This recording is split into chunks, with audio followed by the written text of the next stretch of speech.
An all-new season of The Secret Lives of Mormon Wives is now streaming on Hulu and Hulu on Disney+. Mom talk has just been blowing up. Whitney and Jen are on Dancing with the Stars. Taylor is a bachelorette. Saying that out loud is crazy. Like, that is huge. But all the cool opportunities could pull us apart. It's causing issues in everyone's marriage. My whole world is falling apart right now. It's chaos. Watch the Hulu original series, The Secret Lives of Mormon Wives, now streaming on Hulu and Hulu on Disney Plus for bundle subscribers. Terms apply. TaxAct can think of a million things more fun than filing taxes. TaxAct is going to name some now. Sitting in traffic. Folding a fitted bedsheet. Listening to your coworker talk about his fantasy team. Digging a hole. Digging an even larger hole next to that original hole. Unfortunately, TaxAct's filing software can't make taxes fun. But TaxAct can help you get them done. TaxAct. Let's get them over with.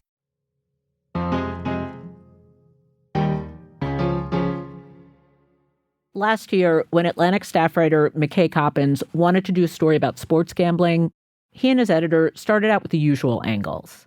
We ticked through all the obvious, approaches, right? Like you should talk to people who struggle with gambling addiction. You should talk to the executives at the big online sports books. And then one of them had another idea.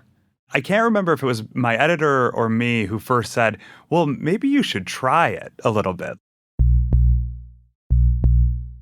Part of it is that because I was a sports fan, if you are a sports fan, if you watch sports in the year 2026, you are just constantly bombarded with gambling advertising. DraftKings.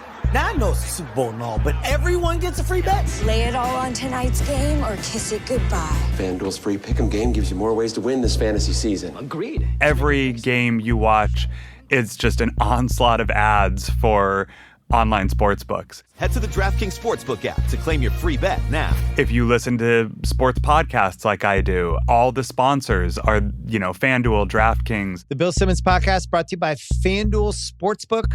We are awesome. And almost through cultural osmosis, I started to pick up some of the kind of sports betting language, I started to hear about point spreads and money lines so much that I was like, man, what is the deal with this? Now, yours will be the opposite. You are plus 3.5. Because that's not the odds. That is the spread. That's not the odds. That's what a handy... I just had this feeling that gambling was becoming so culturally ubiquitous that it couldn't help but change our culture, right? It was definitely changing sports and sports media, but it felt like it was having a bigger effect on the country than that, and so I wanted to look into it. I'm Hannah Rosen. This is Radio Atlantic. Sports betting is everywhere, despite basically only becoming legal in most of the U.S. in the past 8 years. And it just keeps growing. Just to give you a sense, in 2017, Americans legally wagered $4.9 billion on sports. Last year, that number was $160 billion. McKay was about to add to that pile by experimenting with sports gambling himself. There was just one problem. McKay is Mormon, so gambling is against his religion. And they were like, well, what if we came up with this workaround? And you asked Jesus. So I went and presented it to God. Well, no, actually, I asked my bishop, which was a pretty strange experience.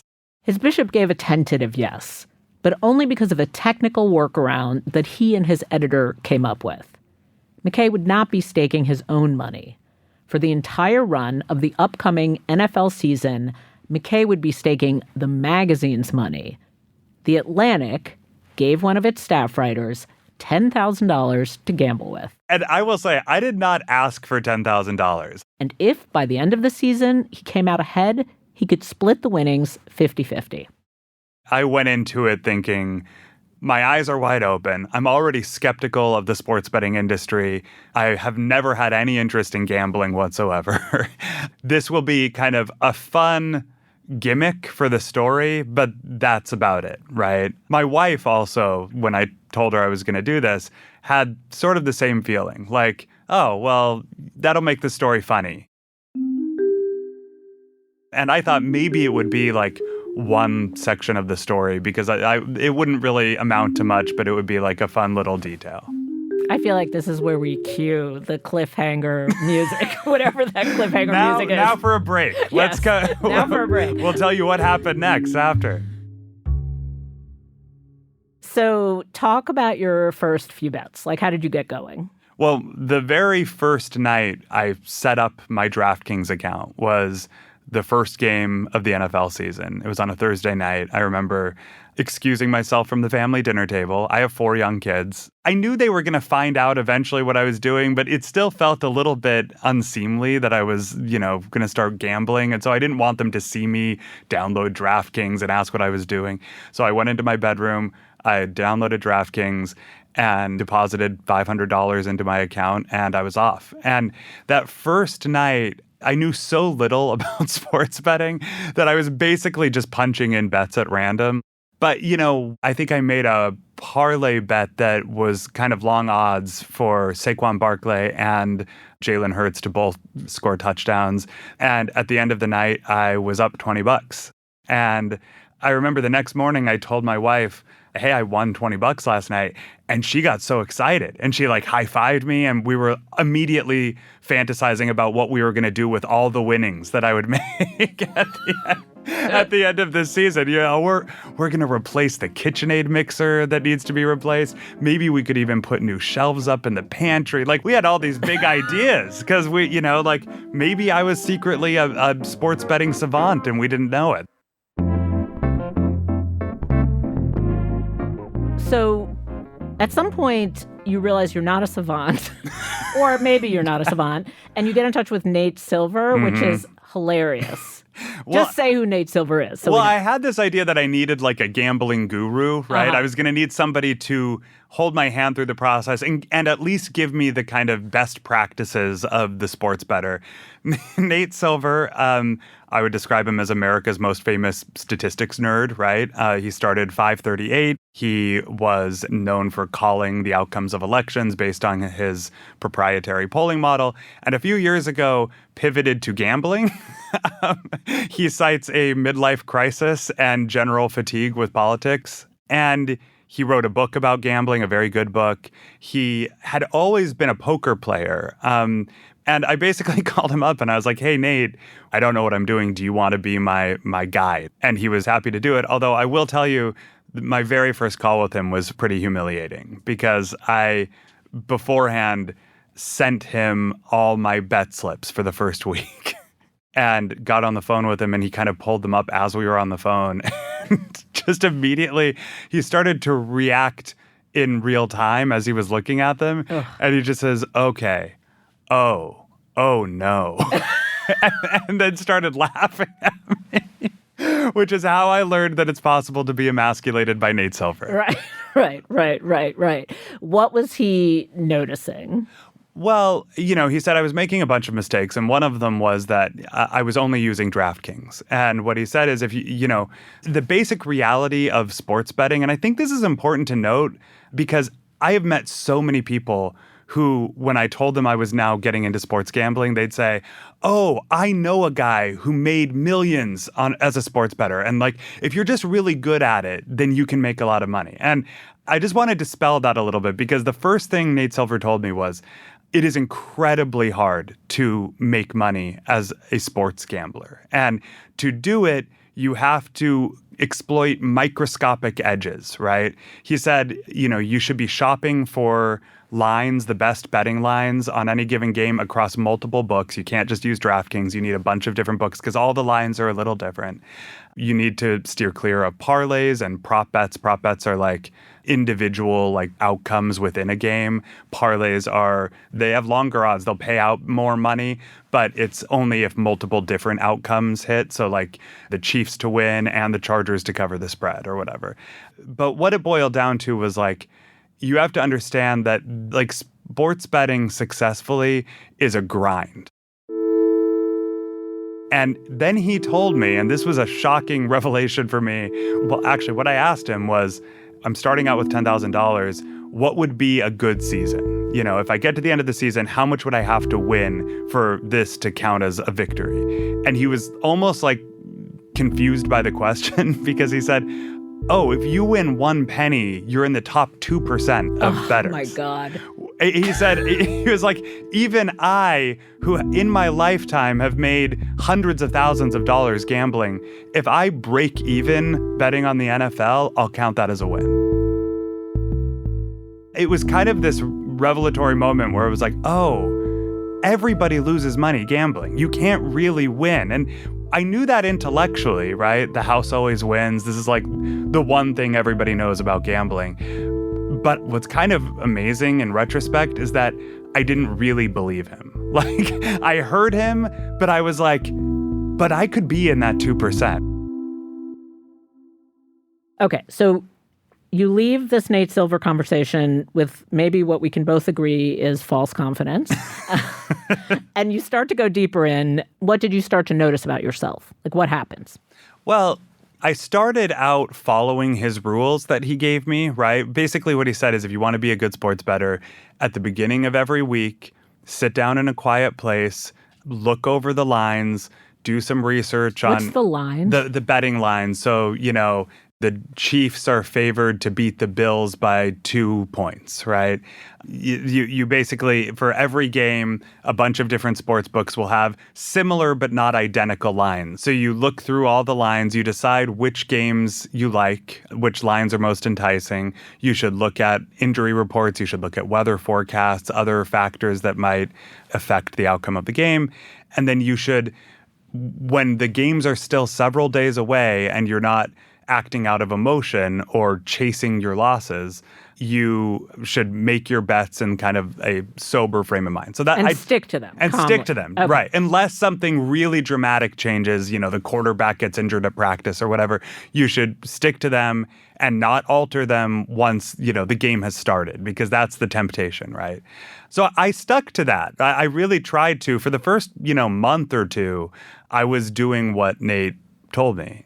But I was surprised by a couple things. First, I was surprised by how emotionally I reacted when games didn't go my way, right? The very first game that I bet on, 30 seconds into the game, the best defender on the Eagles got into something with a player on the Cowboys and spit on him and got ejected from the game. And so you have these things that are totally out of your control that you couldn't have possibly anticipated that affect the outcome of the game, and it drives you crazy. And what surprised me was how it wouldn't just drive me crazy, but I would start to develop irrational hatreds for certain players based on their, you know, performance losing me money. Okay, so you're angry at the players. Did your family start to notice anything about you? So that was the other thing that changed. I was surprised by how quickly and extensively what was supposed to be like this dumb little gimmick kind of took over my life. Like my again, I didn't want my kids to see me gambling all the time. They knew I was doing it for my story, but I was so obsessed with looking at the lines, looking at the prop bets that were available. I would often hide from them to place bets. So like I would slip away from the living room and go hide in the kitchen pantry to put bets in. And I remember pantry?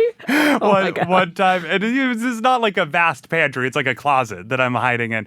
I remember my 10-year-old son once went into the pantry because I had gone to get them snacks and then just stayed there and was on DraftKings. And he found me and he announced to the family, "Dad is hiding again."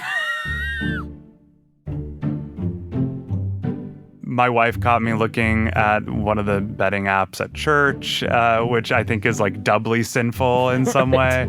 I think also one of the early advantages or benefits of sports betting, which was I was so much more interested in the games, also meant that I was watching so much sports. For this Jets team, my Sunday afternoons were completely consumed by watching like 5 NFL games at a time. 3 straight losses for the I would stay up super late watching the end of like West Coast games. And then after that, I would spend another hour scrolling on FanDuel to see future bets. And that meant that I was then sleeping in later, which meant that I wasn't as present in the morning routine of getting the kids ready for school. And I remember I knew I was in trouble sometime in October when my wife, who is pretty patient and supportive, said something like, I can't wait for this gambling experiment to be over. We kind of got into a little argument because she noted that I had been staying up super late at watching these games that I was gambling on, and I wasn't as available as I usually was helping with the kids. And she was like, look, if you're staying up late working, I understand and I get it. And I very stupidly was like, this is for work. I knew you were going to say that. I walked right into it. And she just like rolled her eyes. She was like, you don't have to watch every game that you gamble on. You have no control over the outcome, which is the kind of thing that like is obviously true and also so outrageous to a gambler because of course you're going to watch the games that you gamble on. Like, how dare you? In a moment, things get even worse. I was waking up in the middle of the night because I would have these nightmares that I had blown through the $10,000 and was now gambling with our own money and didn't even realize it. That's after the break.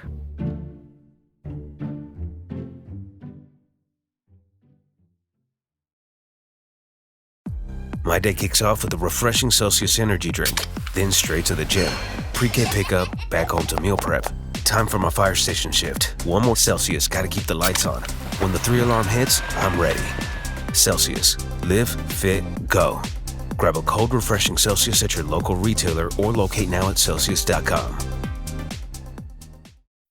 Kayak gets my flight, hotel, and rental car right, so I can tune out travel advice that's just plain wrong. Bro, Skycoin. Way better than points. Never fly during a Scorpio full moon. Just tell the manager you'll sue. Instant room upgrade. Stop taking bad travel advice. Start comparing hundreds of sites with Kayak and get your trip right. Bad advice? You talking to me? Kayak. Got that right.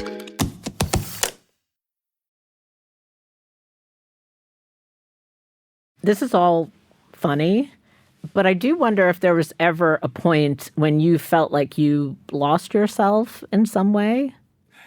There was a stretch when I kind of went into a tailspin, and it was right around Christmas of last year. And I think it started actually with another Cowboys game, Lions and Cowboys. I had bet the Cowboys to cover a 3.5-point spread. They were the underdogs.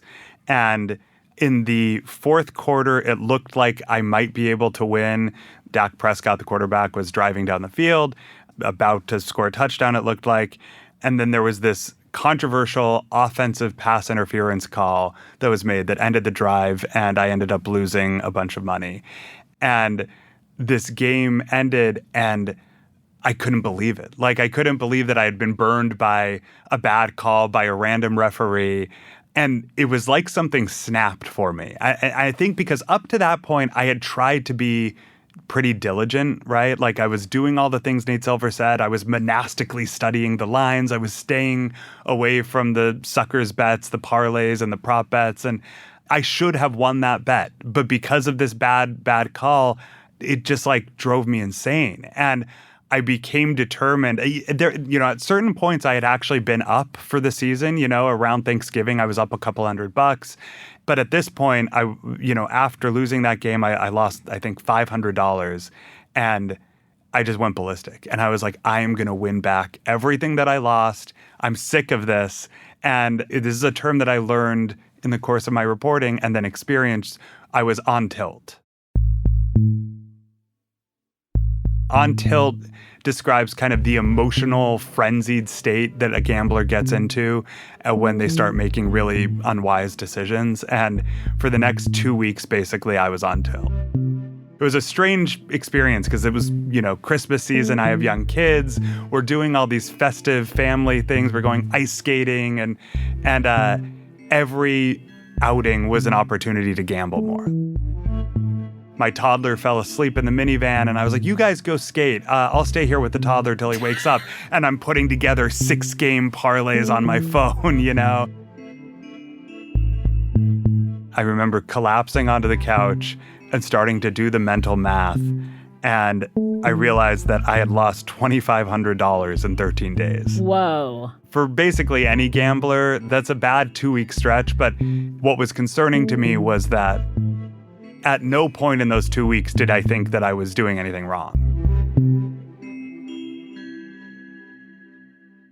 Let's move on to the bigger picture. Sports betting used to be illegal. How did that change?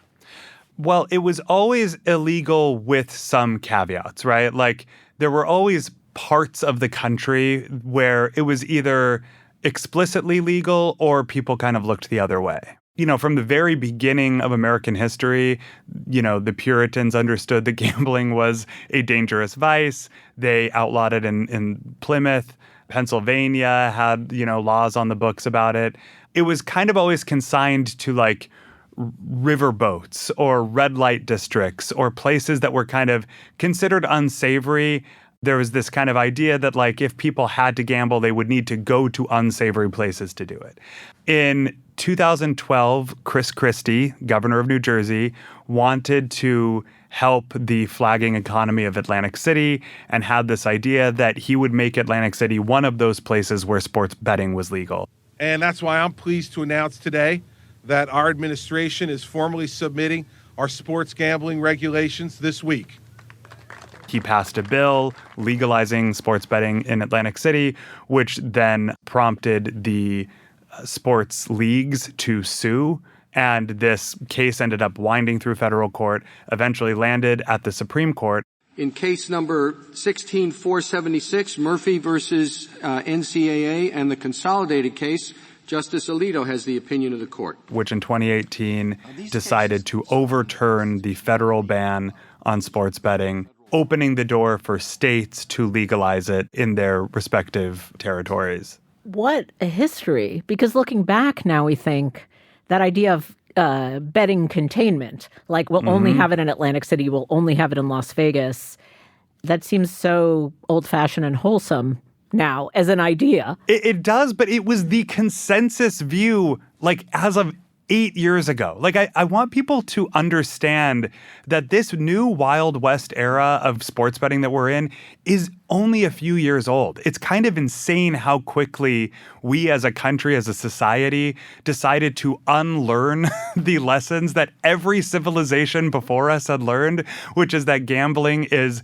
civilizationally ruinous and soul-rotting and incredibly dangerous and should be kept at bay. Now, look, in a liberal democratic society, you have to make a certain amount of tolerance for vice, right? And it makes sense to me to have a few places, kind of containment zones where the vice is tolerated.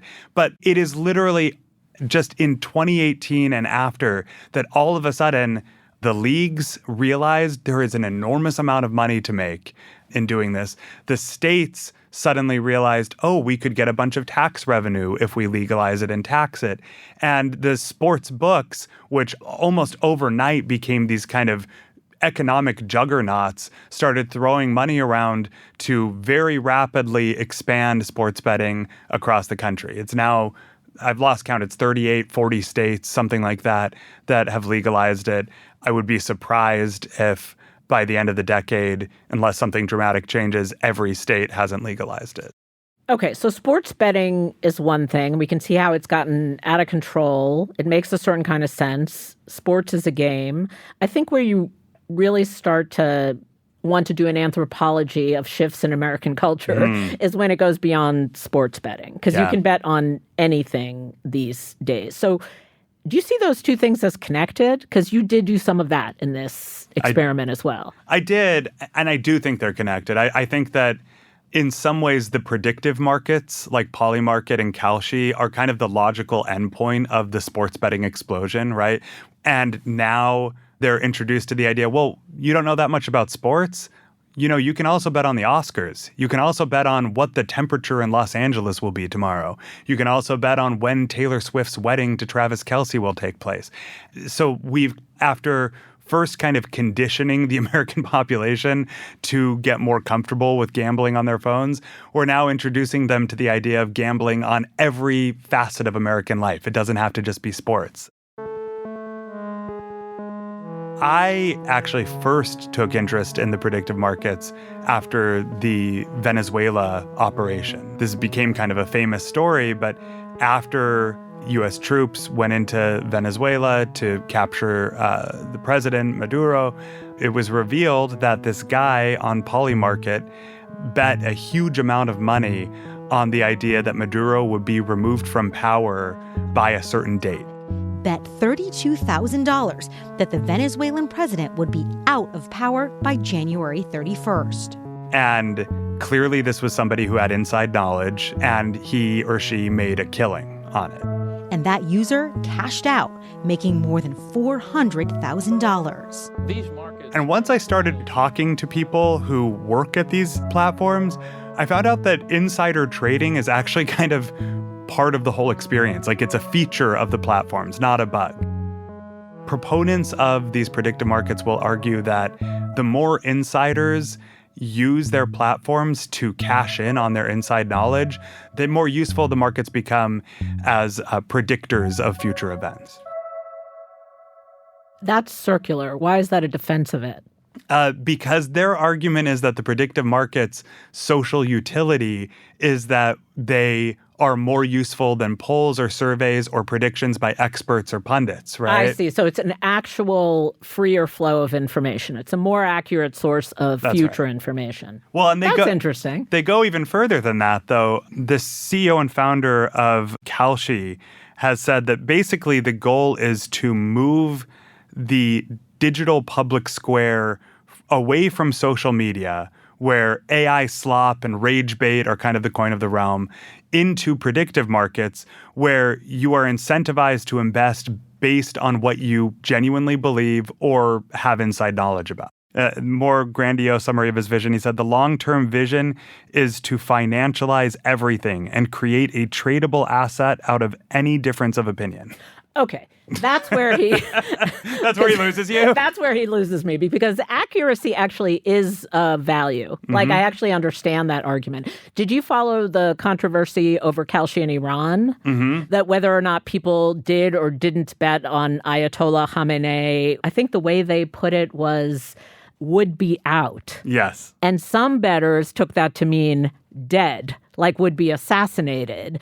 And then Kalshi kind of was very morally righteous about that. Like, oh, we would never bet on something like somebody's death. We don't do that, you know? But by the way, these markets also provide bets on whether Gaza will experience a famine, how many people will be deported from the U.S. in a given year, whether a nuclear bomb will be set off somewhere in the world. So, I mean, I would just be a little skeptical of high and mighty defenses from these markets. That actually, your list just now actually sent a chill, because I that way of collapsing everything into an abstract non-reality, how did we get there? Like, is this just a symptom of a culture where nothing's really real? We never know if anyone's joking or not joking. So the natural next step is, why take anything seriously? Just lean into it and turn it into a betting game. Because it's one thing to say, like, okay, you know, the gates were open, everyone started sports betting, but they were meeting a moment. Yes, like, the culture was very ready for this moment where everything can be bet on. Why? Yeah, there's like a chicken and egg thing going on here. I do think it's not a coincidence that America is being turned into a giant casino at a time when a former casino operator is in the Oval Office. And I don't know if that's a symptom or a driver of that cultural change, but it is the fact, by the way, we should say, that these predictive markets were facing a lot of government scrutiny during the last administration. There were investigations by the Justice Department, by the Commodity Futures Trading Commission. Both of those investigations were quietly shut down when Trump returned to office. But I think this gets at something bigger that you're gesturing at, which is like, it does feel like America was primed to start to see every aspect of American life, whether it's politics or war or culture or art, as kind of a table game. And there is something very American about it.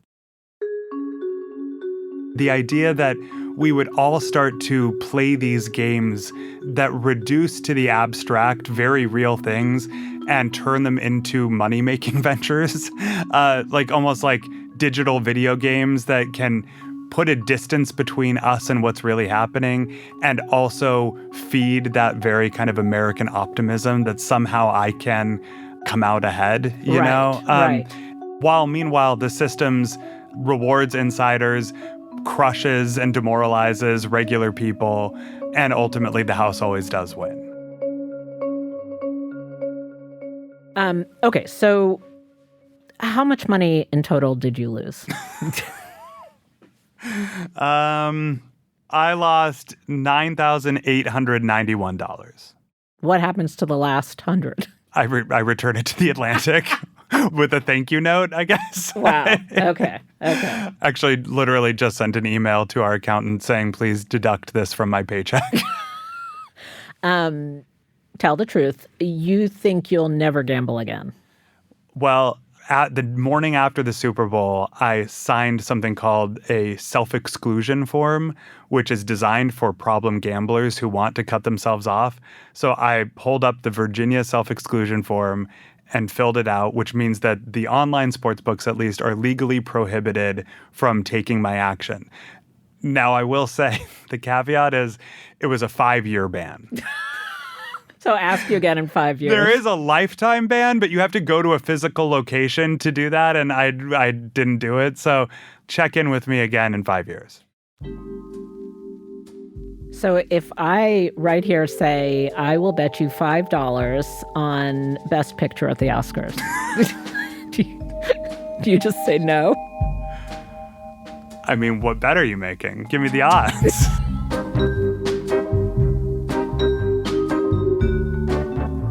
Thanks again to Atlantic staff writer McKay Coppins. Make sure to check out the story. It's called Sucker: My Year as a Degenerate Gambler. Also, we should say that prediction markets like Polymarket and Kalshi do technically prohibit manipulation and insider trading. This episode of Radio Atlantic was produced by Janae West. It was edited by Kevin Townsend. Rob Smirciak engineered and provided original music. Michelle Soraka fact-checked. Claudine Abade is the executive producer of Atlantic Audio, and Andrea Valdez is our managing editor. Listeners, if you enjoy the show, you can support our work and the work of all Atlantic journalists when you subscribe to The Atlantic at theatlantic.com/listener. I'm Hannah Rosen. Thank you for listening.